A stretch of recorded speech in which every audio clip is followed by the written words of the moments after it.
అనగనగా ఊళ్ళో ఒక చిన్న పంతులు గారు ఉండేవారు, పేద పంతులు గారు. వాళ్ళకి ఇద్దరు కూతుళ్ళు. ఇద్దరు కూతుళ్ళు.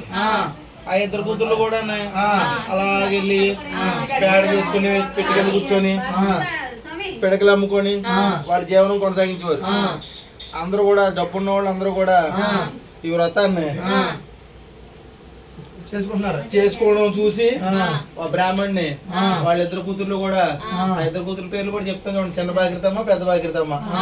ఇద్దరు కూతుర్లు కూడా, నాన్నగారు అందరూ చేసుకుంటున్నారు, మనం ఎందుకు చేసుకోకూడదు ఈ వ్రతం అని అన్నారట. అంటే మనకేమీ లేదమ్మా, మనం చేసుకోకూడదు, మనం పేదోళ్ళు అని చేసుకోకూడదు అన్నారట. అనుభూతికి అలా కాదు నాన్నగారు, మనం చేసుకుందాం అంటే అప్పుడు అయితే చేసుకోవచ్చమ్మా, మనకి తోరణాలు అంటూ ఉండాలి, ఈ తోరణాలు ఇవన్నీ కూడా లెక్కలు అవన్నీ అవన్నీ ఉండాలమ్మా అన్నారట.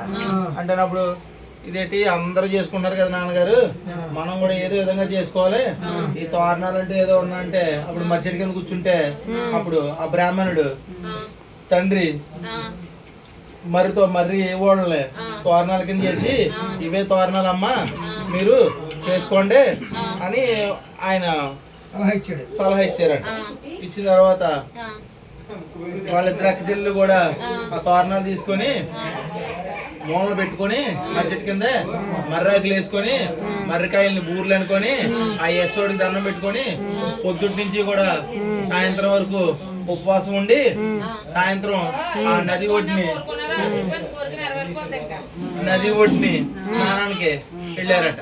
వెళితే తిరిగి వచ్చి చూసే టైంకి స్నానం ముగించుకొని పూజ చేద్దాము దేవుడికి యశోడికి అని పూజ చేసి రాబోతుకి ఆ మర్రికాయలన్నీ కూడా బూర్లు అయిపోయి ఆ ఓళ్ళన్నీ వారణాలు దండలు అయిపోయి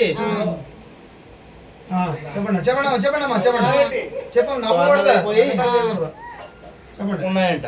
అప్పుడు వెంటనే చిన్న బాగా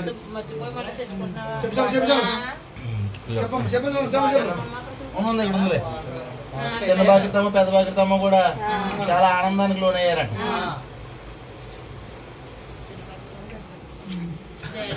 ఇప్పుడు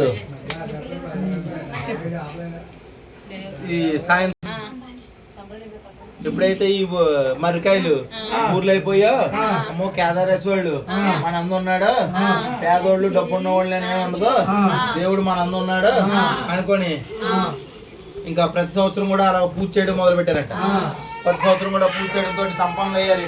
పేద బ్రాహ్మణులు ఇద్దరు కూతుళ్ళు కూడా సంపన్నులు అవ్వబోతుకి ఒక్కొక్కరికి ఒక్కో దిక్కిన ఇద్దరికి కూడా పెళ్లి అయ్యే. పెళ్లిళ్ళు అయినా కూడా